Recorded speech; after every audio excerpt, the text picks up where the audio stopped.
மோகத்தி அணையுமாடி அத்தியாயம் 35. நாட்கள் கடந்து மாதங்களையும் கடக்க ஒவ்வொரு நாளும் ஆதுரையோடு சந்தோஷமாக வாழ்க்கை நடத்தி வர தேவகாந்தனா இது என்று இரு வீட்டிலும் ஆச்சரியத்தோடு தான் நம்பினர். இரவு நேரம் வழக்கம் போல் மனைவிடம் நெருங்க, வேண்டாங்க எனக்கு இன்னைக்கு பீரியட்ஸ் என்கவே அதிர்ந்து விலகியே விட்டான். சொல்லவே இல்லை, எப்போ வந்தது?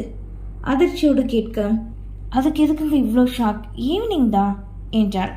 இல்லை, எப்பவுமே உனக்கு பெயின் இருக்கும்ல, இன்னைக்கு கேஷுவலாக இருக்கியே, அதான் கேட்டேன். சரி, ரெஸ்ட் எடு என்றவனுக்கு ஏமாற்றம். அறையை விட்டு வெளியேற, எங்கே போறீங்க? திடீரென வாடியவனின் முகம் கண்டு கேட்க, கொஞ்ச நேரம் வெளியில் இருந்துட்டு வரேன், தூக்கம் வரல என்றவனோ வெளியேறி விட்டான். காலில் வந்து அமர்ந்தவனுக்கு இருப்பு கொள்ளவில்லை. ஏற்கனவே 2 மாதமும் அவளுக்கு வரக்கூடாது என்று நினைத்து ஏமாற்றம் அடைந்தவனுக்கு இந்த மாதமும் அப்படித்தான்.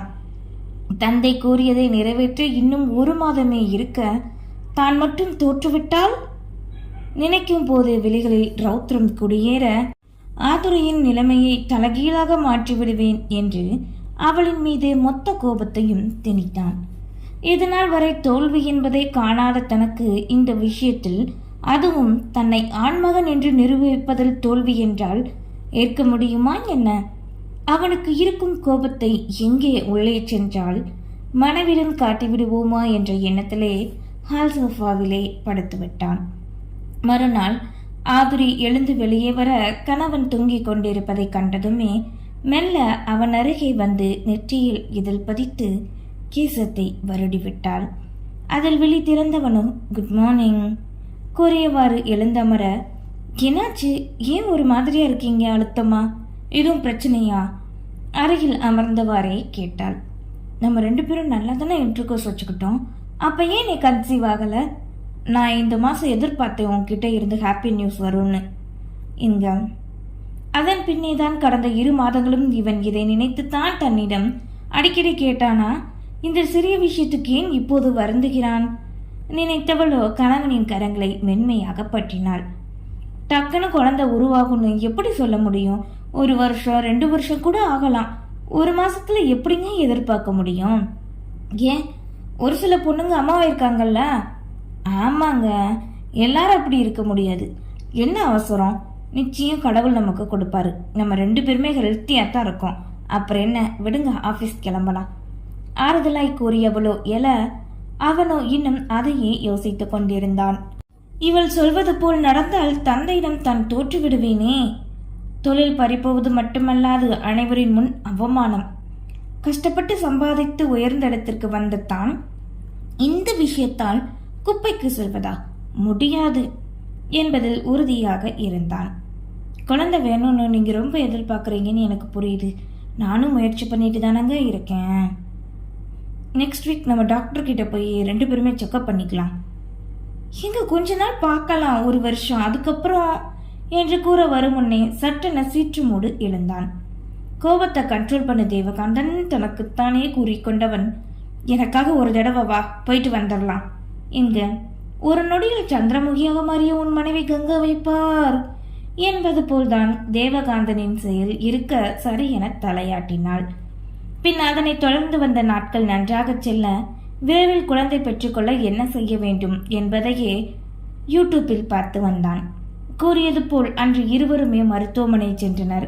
தேவகாந்தனுக்கு தெரிந்த மருத்துவர் என்பதால் என்ன பிரச்சனை என கேட்க வந்ததை பற்றி கூறினார்.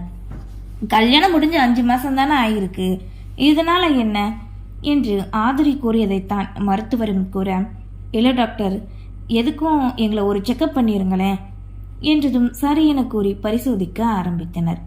பின் இருவரிடமும் தனியாக கவுன்சிலிங் நடத்த கவனமாக கேட்டுக்கொண்டனர்.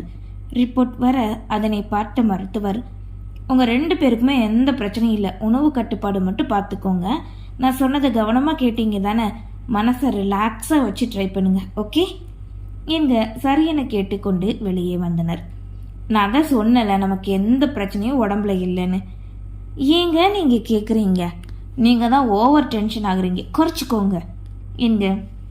சரி ஆதுரி, இந்த விஷயத்த நம்ம 2 பேர் வீட்லேயும் சொல்ல வேண்டாம், பெரியவங்க கஷ்டப்பட போறாங்க என்று தந்தைக்கு தெரியக்கூடாது என்பதில் கவனமாக இருந்தான். சரிங்க. எனக்கு அதிலிருந்து அவனின் நெருக்கம் அவளிடத்தில் இன்னும் அதிகமாகியது. அணுகுமுறையிலும் வித்தியாசம் கொடுக்கவே புரிந்து கொண்டு தன் முழு முயற்சியும் அவனுக்காக ஆதுரி ஒத்துழைத்தாள்.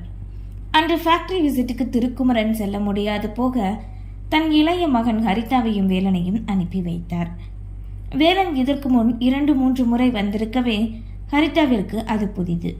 அவளை முதல் முறையாக கண்டதும் யாரென புரியாது இருக்க தான் யார் என்பதை கூறினாள். பின் அவளை மரியாதையாக நடத்தி சுற்றி காட்ட முன் துருபதனையும் ஆதிரியும் வைத்து ஒன்றாக பேசிய பெண்கள் இப்போது இவர்கள் இருவரின் ஜோடி பொருத்தத்தை வைத்து பேசினர். அது எப்படியோ இவர்கள் இருவரின் செவியில் வந்துவிட முழுவதும் சுற்றி வந்து குறிப்பிடுத்து ஹரிதாவும் தெரியாது கற்றுக்கொண்டாள். மாலை நேரம் போல் இருவரும் ஒன்றாக காரில் செல்ல, ஹரிதா, நான் சொன்னதை பற்றி நீ என்ன நினைக்கிற என்க. என்ன சொன்னீங்க தெரியாதது போல் கேட்டாள். இன்னைக்கு ஃபேக்டரியில் நம்மளை சேர்த்து வச்சு பேசினாங்க. உன் காதல் விழுந்திருக்குன்னு எனக்கு தெரியும். நான் நேராகவே விஷயத்துக்கு வரேன். நான் உன்னை காதலிக்கிறேன் ஹரிதா. நீயும் என்னை காதலிக்கிறேங்கிறத என்னால் ஃபீல் பண்ண முடியுது. ஆனால் ஏன் நீ ஒத்துக்கிட மாட்டீங்க? என்கிட்ட சகஜமாக இருந்தாலுமே நீ விலகி இருக்கிறது என்னால் ஏற்றுக்க முடியல. உன் மனசில் என்ன இருக்கு சொல்லு ஹரிதா என்று காரினை ஓரமாக நிறுத்திவிட்டு அவளின் முகத்தினை கண்டு நேராகவே கேட்டான். அவளோ மௌனமோடு இருக்கவே அவளின் தாடையில் கரம் வைத்து தன்னை கண்டு திருப்பினான். ஏன் அமைதியா இருந்து என்னை கொல்லுற? உன் படிப்பு முடியட்டும்னு காத்திருந்தேன், அதுவும் முடிஞ்சிருச்சு. இதுக்கு மேலே என்ன ஹரிதா? என் மேலே எதுவும் நம்பிக்கை இல்லையா? இல்லை என்னை காதலிக்க? ஏனோ அவனால் அந்த வார்த்தையை கூற முடியவில்லை. அவள் மட்டும் இல்லை என கூறிவிட்டால் அவ்வளவுதான், இருதயமே துடிப்பதை நிறுத்திவிடும். ஹரிதாவிற்குமே தனக்கு நேரம் தேவைதான் என்றாலும் தன் மீது உயிரையே வைத்திருக்கும் வேலனை ஏமாற்ற மனமில்லை.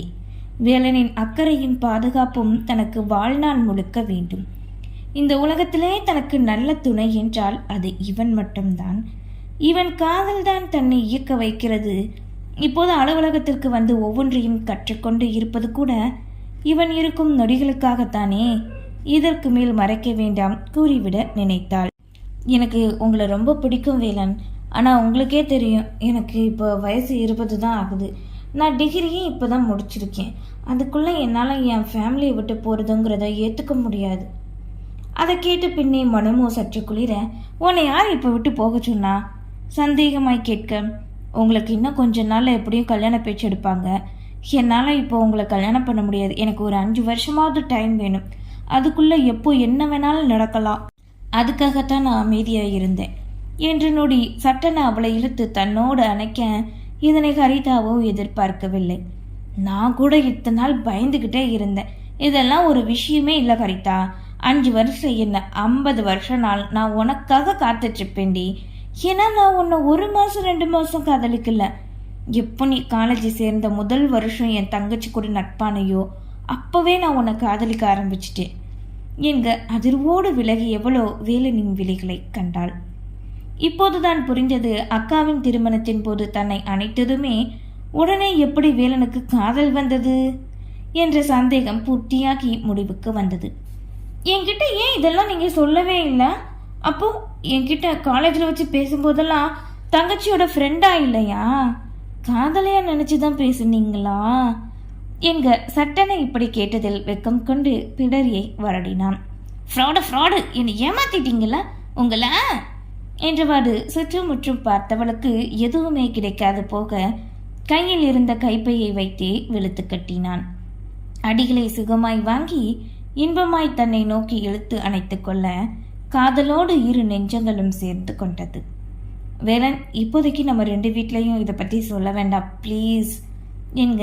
ஏன் சொன்னால் அவங்க நம்மளை பிரிச்சுவாங்க நினைக்கிறியா? அப்படிலாம் இல்லை. எங்கள் அப்பா கல்யாண விஷயத்தில் என்னை மீறி எதுவும் பண்ண மாட்டார். இருந்தாலும் இப்போதைக்கு வேண்டாம். அதுவும் உன் தங்கச்சி விமலா இருக்காளே, இதை தெரிஞ்சா என்னை ஒட்டியே கொண்டுடுவா எங்க சிரிப்போடு தன்னவளின் தலையில் கொட்டினாள். அதென்ன ஏன் தங்கச்சி? ஏன் உனக்கு அவள் ஃப்ரெண்டு தானே. சொல்லப்போனால் அவளால் தான் நீயே எனக்கு கிடைச்சேன். என் வாழ்க்கைக்கு ஒரு பொக்கிஷத்தை கொடுத்தவகிட்ட மறைக்கவா என்னால் முடியாதுப்பா என்று வேணுமென்றே உள்ளுக்குள் சிரித்து கொண்டு வம்பளுக்க, வேலன் சொன்னா புரிஞ்சுக்கோங்க, ஏன் இப்படி பண்ணுறீங்க? சினுங்களாய் கெஞ்சினாள். அப்போ எனக்கு ஒரு கிஸ் கொடு, நான் யார்கிட்டையும் சொல்லாம இருக்கேன் என்று முகத்தை நீட்டவே, அதெல்லாம் முடியாது. ஏன்? நீங்க எனக்கு ப்ரப்போஸ் பண்ணவே இல்லை, அதுக்குள்ள கிஸ் கேட்டா எப்படி கொடுக்க முடியும்? அதுவும் இல்லாம ஒரு சின்ன பிள்ளை மனசை கலைக்க பார்க்காதீங்க. உதட்டை சுழித்து கொண்டு கூறவே மேலிருந்து கீழ் வரை அவளை ஆராய்ந்தான். ஏன் அப்படி பார்க்குறீங்க? சின்ன பிள்ளைன்னு சொன்னையே, அதான் பார்த்தேன். ஆமாம், டின் சைஸில் தான் இருக்கு என்க முறைப்போடு அடிக்க ஆரம்பித்தாள். பார்த்தியா, அடிக்க மட்டும் செய்கிறேன், ஆனால் கிஸ் பண்ண மாட்டிக்க. இரு, என்னை அடித்ததை என் தங்கச்சிக்கிட்ட சொல்கிறேன் என்ற நொடி சட்டென அவனின் கன்னத்தில் நொடி நேரத்தில் மீண்டு சென்றது. விண்ணில் பறக்கும் உணர்வோடு அந்த இடத்திலிருந்து காரினை எடுத்தான் வேலன். தன்னவளின் தோள்பட்டையில் சாய்ந்தவாறு வேடிக்கை பார்த்து கொண்டே வந்தாள் ஹரிதா. இருவரின் மனமும் காதலில் கட்டுண்டு கிடந்தது. விதையே இவர்களின் வாழ்க்கையை தூர தள்ளி வைக்கப் போவதை இருவருமே அந்த நொடி அறியவில்லை. இவர்கள் இருவரும் இணைய பல போராட்டங்கள் கடக்க வேண்டும். அதில் தோல்வியை சந்தித்தால் அவ்வளவுதான் முறிவு. இதனை விதியே சில நாட்களில் ஆரம்பிக்க இருந்தது. நாட்கள் நெருங்க நெருங்க தேவகாந்தனுக்கு ஒரு வித பயம் சூழ்ந்து கொண்டது. என்ன வேண்டுமானாலும் அடுத்த நொடியே அதனை அடைந்து கொள்பவனுக்கு இது நகர வேதனையாக துடிக்க வைத்தது என்றுதான் சொல்ல வேண்டும். வாழ்வா சாவா என்ற போராட்டம் போல்தான் நாட்கள் கடந்தது.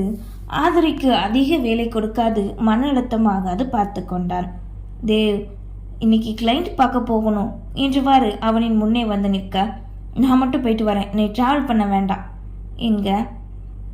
ஐயோ, இப்போ எல்லாம் என்னை அதிகமாக வெளியில் கூட்டிகிட்டு போக மாட்டேங்கிங்க, வேலையும் குறைஞ்சி போச்சு, ஏதோ ஆஃபீஸுக்கு சும்மா வந்துட்டு போகிற மாதிரி ஃபீல் ஆகுது தேவ் சினுங்கி கொண்டு கூறவே எழுந்து வந்து மென்மையாய் அணைத்து கொண்டான். என் பொண்டாட்டி ஓடி ஆடி வேலை பார்த்து இது எல்லாம் போதும், இனிமே அவள் அதிகமாக ரெஸ்ட் எடுக்கணும். இது எனக்காகவா இல்லை நான் கன்சீவ் ஆகுறதுக்காக சொல்றீங்களா? சில நாட்களாக கணவனின் அதிக அக்கறை நனைந்தாலும் ஏனோ சந்தேகம் தோன்ற கேட்டாள். உண்மையை கண்டுபிடிச்சிட்டாலோ? இல்லை, அதுக்கு வாய்ப்பே இல்லையே. இப்போ மட்டும் குழந்தைக்காக சொன்னால் விலக வாய்ப்பு இருக்கு. இன்னும் கொஞ்ச நாள் தான் பொறுத்துப்போ தேவகாந்தன் தனக்குள்ளே கூறிக்கொண்டவன் மெல்ல அவளை விளக்கினான். இப்படியெல்லாம் பேசி என்னை ஹர்ட் ஆகாத ஆதுரி, நான் ஒன்றும் பழைய தேவகாந்தன் இல்லை. இவ்வளோ நாள் ஆகி இன்னும் நீ என்னை நம்பலையா? எனக்கு நீ தாண்டி எப்போவும் முக்கியம். உனக்காக தான் ஒவ்வொன்றையும் பார்த்து பார்த்து செஞ்சேன். நீ இப்படி கேட்குற? குழந்தை முக்கியம்தான், அதை விட நீ எனக்கு ரொம்ப முக்கியம் என்று நடிப்பில் கமல்ஹாசனையே தோற்றுவிடுபவன் போல் நடிக்க பெண்ணவளும் நம்பி மன்னிப்பு வேண்டினாள். இன்னும் சில நாட்களில் கணவன் செய்த நம்பிக்கை துரோகம் தெரியவர மங்கையவள் எப்படி தாங்கிக் கொள்வாள்? நன்றி.